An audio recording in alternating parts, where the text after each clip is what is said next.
Greetings and salutations, everyone. My name is Featherhoof. And I'm Carnage Panda. We're back again for week 7. Yep. We missed a week because of circumstances. Yeah, I was over in another city watching ninjas in the park, and it was really bizarre, but I made it back alive and everything. Nobody hit me with their Sharingan, so I'm good.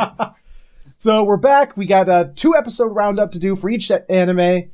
And but first things first, a little bit of announcement. We are going to change up the format a little bit. We're going to do half and half of the community segment. First half of the community segment is going to be here at the front. Second half is going to be at the back. So the first half of the community segment is going to be where we read the answers to the question of the week. Unfortunately, we didn't get any answers this time, but this is where they'll show up right here. So listen for the end of the show where we will give next week's question of the week. But for now, we're going to go right into our top 5, which a certain anime has been slipping more and more down the list. And yeah. I did not see this coming at all, but so be prepared. Coming in at number 5 this week is Quinos Journey.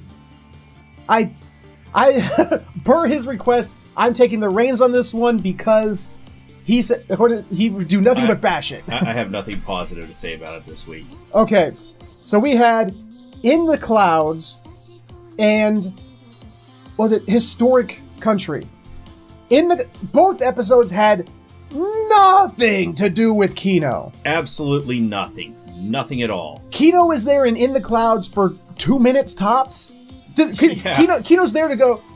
If you watch the episode, you'll know what we're talking about. Kino shows up 2/3 of the way through the episode to go, all these people died because they're stupid enough not to know those plants are poisonous. They're just too stupid, and oh well.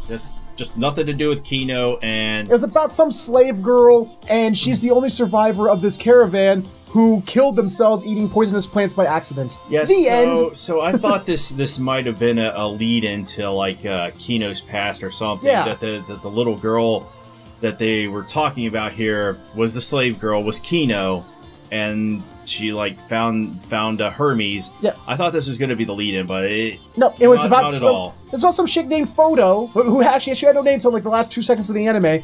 Name's Photo, and she has a motorad that's looks like half a motorad. Yeah, it's like a little kid's motorad. It's just like one of those little. It's like a toy scooter. Yeah.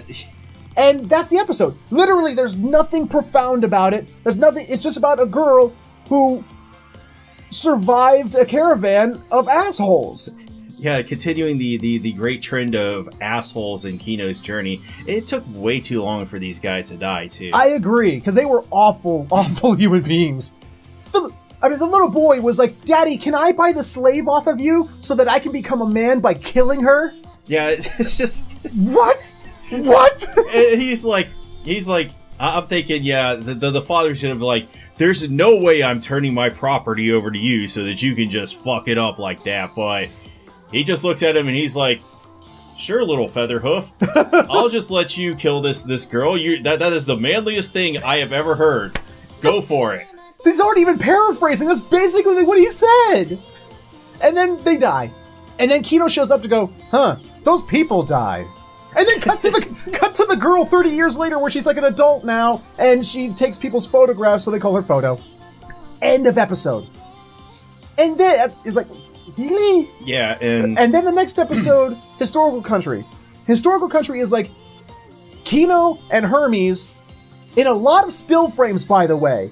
Like, no animation whatsoever of them standing like, "Hey, Hermes, did you hear the story of my master?" "No, Kino, tell me the story of your master." And there's a story of Kino's master who had an apprentice, and the two of them went to a country with a clock tower, and how they tortured them for 3 days. Yeah, they like these two guys just get up to the clock tower and just, I don't want to say solo because it's 2 of them, but yeah. they just make these police, they're just like helpless against them. And it makes no sense. It's another episode. Nothing to do with Kino, really. Kino's in it a lot. The whole story's told from Kino. Kino's telling the story. Kino's telling the story about these other people and what they're doing, but while we're getting this, they're going through this forest. It's like the Hanna-Barbera forest. It was. Oh my god! Scrolling background. If they were either not moving at all, or they had scrolling backgrounds. Yeah, it saw the same red tree like 7 times go by. They must have fired the entire animation and art staff in this episode, and they were just like, this is going to be our episode, and if you don't like it, well, then screw you. I mean, I do know that because of things that have been said in the comments, there's fans of Kino in the comments.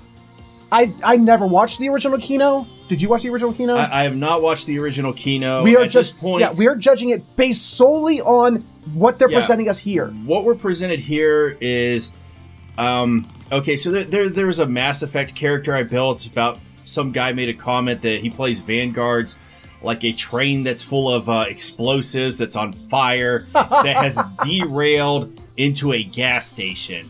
So there's no good outcome to that, and no. This is the direction that I see Quinos Journey going into. It's just turning into a pile of shit at this point. I'm not that harsh on it. I still have hopes for it, but right now, the past 3-4 episodes have just been like, first we had that episode with the dude and his dog. I can't remember their names off the top of my head, which was like completely devoid of Kino. Then we have this, and these 2 episodes. It's like, for a show called Quinos Journey, they sure are showing a lot of anything but Quinos Journey. Anything but at this point. It's just, why are you calling it Quinos Journey? Like even the Country of Liars, where Kino was the main character. Yeah. Kino wasn't the main character. It was like Kino was just sort of like, hi, I'm here. It's just to put Kino on screen. So, Quinos Journey, it's been slipping down the list for us, and it hit rock bottom this week. It started off strong. We both really liked it, but my God, what is going on here? Yeah, the past 4 episodes, it's been rough, and I'm hoping for better in the future, but that's what we have to say this week. It didn't do anything for us. And with that, you can guess what's coming up next. And it's strange that it's there. Go. Okay, so our next show, which had a bump up because of that terrible failure of Quinos Journey, is what's it? Girls Last Tour. Girls Last Tour. This show, you either love it or you hate it. It's always there. I think it's a good ride. It's going to be there for you every week. It's entertainment, but I don't. Yeah, because you. That's why. Because fucking you. I love that girl. She's like the. You was the greatest anime character ever. She's like the best. So yeah, if not for Kino, we would have put it at the bottom, but. There is not because of any complaints. It's just because the other shows this season are just so strong. But okay, so what? So first we had Takeoff. The first episode was Takeoff. It had one solid story. Yeah, that was the entire episode this time. They didn't have multiple stories. It was just Takeoff. Their machine. Actually, they gave their machine finally a name, and I actually forgot it already. Oh yeah, I forgot it too, and I was Kenner Catch or something like that. Yeah, and I was like, I thought this was based in Germany or something from all the goose stepping and everything they do. But the dabbing should have given it away. It sounded Russian the way they pronounced it and everything. It's broken down, and all of a sudden they find a person, and she's flying a plane and taking notes and stuff. And so they come to TLDR. They this person's name is Ishii. She turns to the girls. I'll fix your blah, blah, blah, blah, whatever the name of their tank bike is. I'll fix that if you help me build a plane. So let's get. Obviously, she must not know who you is. She's asking you to help her build a plane. So, you is her stand-in mechanic, and as everybody can, the audience sees this coming at this point. It's just inevitable. The plane does not. Well, it does work, and for then it all of 5 does seconds. not work because you was helping construct it, and that's just a bad idea in any context whatsoever. They should have just let her sleep. Yes, but Ishii survives. She gets out with a parachute and she falls down to like the lowest levels, and it's just an episode of them just living with this girl and like sort of last time we had an episode they were contemplating the idea if they had a place to live. They weren't journeying all the time.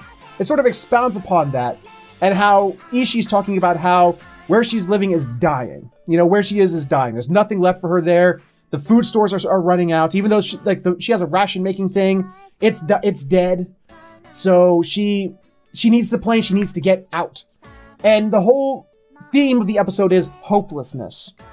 I mean, I think you said hopeless is hopeless 5 million times. Yeah, it is pretty hopeless because, you know, she does the plane wrecks and everything, and she ejects, but she's parachuting into a better show, Made in Abyss. And if you've seen that, you know she's going to a worse place. But it's again, because the show loves its little philosophical bits. It's the whole, you know, hopeless is hopeless. It's hopeless to be hopeless. You know, it's you know, living through hopelessness. It was an actual, in a way, beautiful episode, but it wasn't, you know, action-packed, you know, and everything. It's not these are not the most profound episodes. And they sort of continued that with the next episode, which was just cooking.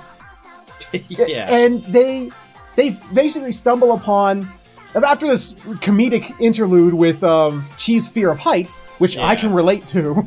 Well, a lot. They basically come across Ishii's ration making plant that she was talking about, in which almost murders Chi. Yeah, she almost turns her into a Soylent Green, and basically 4 times. Yeah, 4 times. She's like, "Oh, that button's pretty cool. Let me stop." No, I need to keep doing that because she's just watching Chi like running on the treadmill and getting a kick out of it. And then she gets off and proceeds to beat the crap out of her. I can't exactly blame her because, but it would have been bad if she got caught in the grinder. It would. And it's just a cute little episode where they're learning. No, not learning, but they're showing these girls surviving. Learning? No. I don't think these girls can learn. Well, they learn in their own way. They do learn, because one of the things I like about this episode, which was bothering me about Kino, is that these episodes actually continue. Yeah, there is a continuity to it because they keep making allusions to past episodes where Kino does not. Yeah, it's, you know, everything is self-contained in Girls Last Tour while also making allusions, and it's still good. But it's one of those things, if you're looking for some kind of high-octane, crazy action anime, you're not going to get it here. It's just a nice, like, good stories. They're just really nice, good stories that are just laid back and told well. I think this is a solid show, but it's not the top 10, you know, perfect show that's a masterpiece. But it is a good ride while you're watching it. Yeah. So that's what we think about Girls Last Tour. It was actually better than Kino. That's basically Kino. That's our rating. And it's sad to say that, but that's what happened this week. But there's 3 more better than Kino this week, and we're going to continue on with those. Okay, number 3 this week, slipping from its number 2 spot, which is odd, is Ancient Magus' Bride. In which, you know, the first of the 2 episodes was simply named Boobs. Yeah. I don't care if that was given another name, but that's apparently what the animators believed they wanted you to focus on.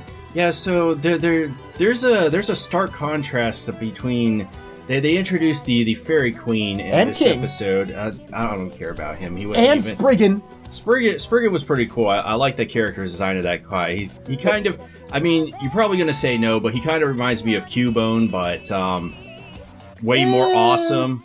Maybe, yeah. But so Chisei is she's proclaimed her devotion, I guess you would say, to Elias, and she passes out in his arms.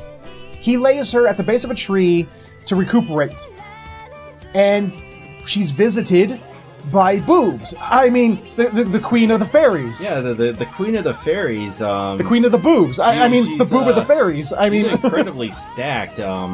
No, she's not. It's not even stacked. It's the weirdest animation I've ever seen. It's just like, okay, you know, Dead or Alive, beach volleyball, and all that. Volleyball with those aren't even as ridiculous as these. Okay, this is just what she's wearing is basically 2 black. She's got a black corset and 2 black plates sitting here as these jellos. Like these Jello molds are sort of like attached to her chest. It's kind of like Jello, and it isn't like, you know, like they you know, they make fun of boobs in anime, you know, they go, but they always has a spherical shape. Yeah. These don't. They're like rippling water or jello or something it's unnatural. It's like, you know, animators, you have a weird fetish. Boobs don't do that. I would. This is like the entire episode too. It's not. Every time she moves, every time she does anything, it's like the frame draws you to boobs. They are. It's just so distracting. You can't focus on anything because it's like when the shot is there, that is where it's focused on. Is right on her chest, and you cannot miss this. No. It's I think this was like the director's just like, you know what I'm missing? I need these boobs in my life right now. And if you look at the manga of this, they increased them for the anime. Dude, this is like a lot. This is just bizarre interpretation of her chest. But I guess the episode was supposed to be about giving more background into Elias, what he is. He's like this half fairy, half like monster conglomeration that's pretending to be human. He's a muscle mage. He is. And that's why he has a skull for a face, and you know, he doesn't actually have empathy. He has no human emotions, but he wants to. So that's why he wants Chisei to live. That's the whole purpose of the show, apparently, is he's trying to find an experiment to increase her life, because she's only going to live for, what do you say, 3 more years? Yeah, 3 more years. And he wants to experiment to make sure she extends her life so that he can stay with her and she can stay with him, and he can learn human emotions and empathy by having her near him at all times. Yeah, he's trying for the mega happy ending. Yeah. And that's pretty much what this episode goes into. And that's it. It's not the strongest episode the series has had, but this is not the strongest episode. But it had great background. It was interesting, the lore that they provided here. I want to see more of Spriggan. He was not the non-fairy racist. Point. Yeah, he's awesome. His character design is awesome, and he is a racist. He's a racist against anything not fairy. Yeah. And so that episode goes into the next one, which it's like, I think it was entitled "Say the Devil's Name and He Shall Appear." Mm-hmm. In which we're introduced to a Grimm. So I just made a joke. I was like, because they show a dog. This joke. It's like, oh look, is it the Grimm? Because I watched and listened to a lot of Harry Potter, and they're like, Elias is like, we're going to a graveyard because they say that they found a Grimm. Yeah, like immediately into the episode, he's like, oh wow, okay, I partake to that immediately. So they go, and the Grimm's actually a dude, and Chisei looks like his sister, I think he said, Isabel. It's like, have you ever heard a Japanese person try to inflect a Spanish accent? Well, if you watch this episode, you get to hear, Isabel. Isabel. Like 30 times you'll hear, Isabel. And also, look, again, some background, some action. Uh-huh. Like, you know, what's his face? Like, Ulysses? Is his name? I think his name's Ulysses. The Grimm. The dude. Yeah, that's the Grimm's name. He can transform into a dude, and he saves Chisei from this creature that apparently Chisei says if you answer any of its questions, you're dead.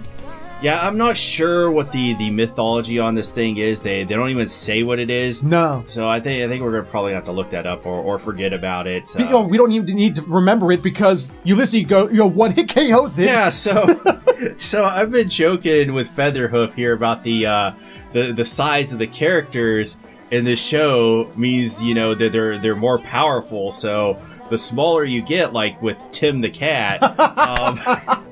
The more KO. Powerful you can just, yeah. So you know, by the end of the series, the savior of the day will be Spriggan. Yes. Since actually Tim the cat is dead in this timeline, he was actually in the past timeline where he killed whatever that guy's name was, Matthew. Matthew, yeah. Yeah.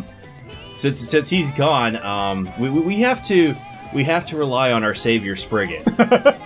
So we find out that the sorcerer from that made Matthew turn his wife into goo is now manipulating Renfred, which is like Renfred, but kind of like Renfield or something. Yeah, Renfred the sorcerer. Yeah, Renfred. And his apprentice into helping him make chimeras. So, and they're talking about the sorcerer, and all of a sudden, it. I think they say he, but this show loves androgyny. It's a it. Just shows up. It's like kills Chisei. Just like boom, because Chisei she tries to kill the sorcerer's apprentice. No pun intended. Because everything in this show gets one shot. It does, and Chisei pushes the sorcerer's apprentice out of the way to take the blow for her. One kill, and Chisei's laying dead, and Elias turns to the sorcerer, and changes into this giant demon, this thorn demon. He's turning into a Lovecraftian horror. And, he is, and then episode ends. Yeah, they really like these cliffhangers. I think like every single episode in this show has ended on a cliffhanger. You know, unless except for the lore episodes. Lore episodes end and they're a good end. But any action scene, you can almost be guaranteed the credits are about to roll. Yeah. And again, I love the lore. I love the world they're setting up. But some episodes, it's like the first episode, boobs. That's the name of the episode. It's just like, hey, do you want 24 minutes of lore? Well, yes, because I do like this world, but could we add something else to it? I mean, they were talking about lore there, but her chest was just too distracting. You can't get past it. You can't. If you see it, you'll know why. But that's Ancient Magus' Bride this week. It was good. It was half good. Like I said, the first episode was just like, I don't know why they that. I don't know what's going on, but boobs. Yeah. And the second episode was like, okay, we're back on track, but cliffhanger. So that's Ancient Magus' Bride.